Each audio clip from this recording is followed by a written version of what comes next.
दोस्तों आज की वीडियो में हम बात करने वाले हैं कि भारतीय रेलवे 4 नई रेल परियोजना को मंजूरी दी थी, जिस पर काम रेलवे द्वारा युद्ध स्तर पर किए जा रहे थे। लेकिन अचानक इस 4 नए रेल परियोजना को भारतीय रेलवे ने रोक दिए हैं। अब इस पर आपको काम देखने को नहीं मिलने वाले हैं। तो कौन कौन से रेल परियोजना पर रेलवे ने काम रोक दिए हैं और क्या इस पर आगे आपको काम देखने को मिलेंगे या फिर नहीं, किस अड़चन के कारण इस 4 नए रेल परियोजना का काम रेलवे ने रोक दिए हैं, इस वीडियो के अंदर मैं आपको इन चारों रेल परियोजना के बारे में फुल डिटेल जानकारी देने वाला हूं। साथ में किस राज्य को ये सौगात रेलवे ने दी थी, जिस पर अचानक ये अड़चन आ चुकी है, जिसके कारण रेल परियोजना को रोक दी गई है। इस वीडियो के अंदर फुल डिटेल जानकारी देने वाला हूं। तो दोस्तों अगर आप चैनल पर नए हैं तो चैनल को सब्सक्राइब कर लीजिए और वीडियो अच्छा लगे तो वीडियो को लाइक जरूर कर दीजिएगा। चलिए इस डिटेल वीडियो को शुरू करते हैं। दोस्तों पंजाब में 4 प्रमुख रेल परियोजना जमीन अधिग्रहण की चुनौतियों के चलते लंबित है। रेल मंत्रालय की रिपोर्ट के अनुसार इस परियोजना में 422 हेक्टेयर भूमि अधिग्रहण अभी तक नहीं हो पाया है, जिसके कारण काम आगे नहीं बढ़ पा रहे हैं। इसमें से 2 परियोजना बॉर्डर एरिया के लिए बेहद महत्वपूर्ण मानी जा रही है, क्योंकि इसे व्यापारिक गतिविधियों के साथ सेना की आवाजाही भी तेजी से होगी। फिरोजपुर पट्टी, अलल, हिमताला,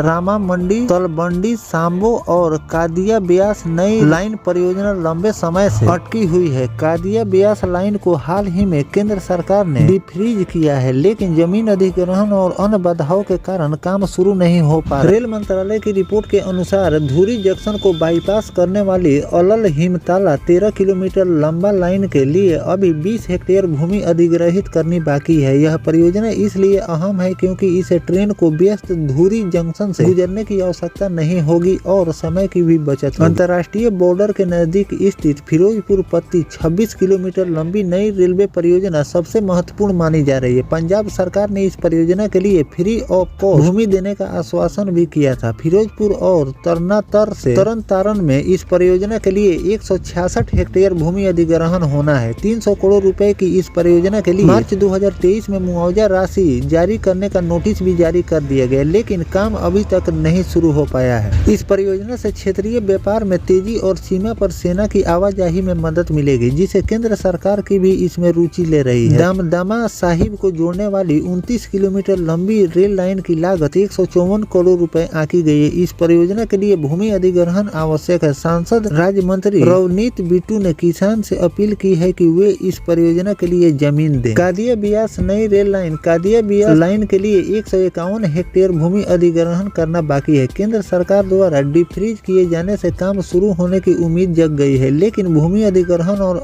अनुमोदन प्रक्रिया लंबी और जटिल साबित हो रही है। भूमि अधिग्रहण पर निर्भर परियोजनाएं रेल मंत्रालय की रिपोर्ट में स्पष्ट किया गया है कि सभी परियोजनाओं पर तेजी से काम किए जा रहे हैं, लेकिन यह राज्य सरकार के सहयोग और भूमि अधिग्रहण पर निर्भर है। इसके अलावा कानून व्यवस्था, वन विभाग और स्वीकृति और अतिक्रमण मुक्त भूमि होना भी आवश्यक है। केंद्र ने पंजाब में 714 किलोमीटर लंबे 9 परियोजनाओं को मंजूरी दी है, जिसकी कुल लागत 21,926 करोड़ रुपए है। इसमें 4 नई लाइन और 5 डबल लाइन परियोजना इसमें शामिल किए गए हैं। भूमि अधिग्रहण में देरी के कारण कुल 442 हेक्टेयर भूमि अधिग्रहण अभी लंबित है। कानून व्यवस्था में वन विभाग की स्वीकृति की भी जरूरत है। अतिक्रमण मुक्त भूमि होना चाहिए और केंद्र और राज्य सरकार के बीच दोनों की गठजोड़ होनी चाहिए, तब जाकर। तो दोस्तों रिपोर्ट के आधार पर मैंने इसमें भी आपको जानकारी दी है कि इसमें भी 1-2 रूट नहीं बल्कि कई रूटों पर भारतीय रेलवे नए ट्रैक बिछाने का काम शुरू कर दिए हैं। साथ में कुछ काम रेलवे द्वारा इस रूट पर पूरा भी कर दिए गए हैं, लेकिन कुछ भागीदारी राज्य सरकार की होती है, जो कि भागीदारी सरकार द्वारा नहीं पूरे किए जाते हैं, जिससे कई परियोजनाएं इसी तरह से अटकी हुई है, जिस पर आपको वर्क देखने को नहीं मिलते हैं। जैसे किसी भी राज्य से अगर कोई भी ट्रक भारतीय रेलवे गुजारती है तो उसमें 100% में 75% का रेलवे देती है और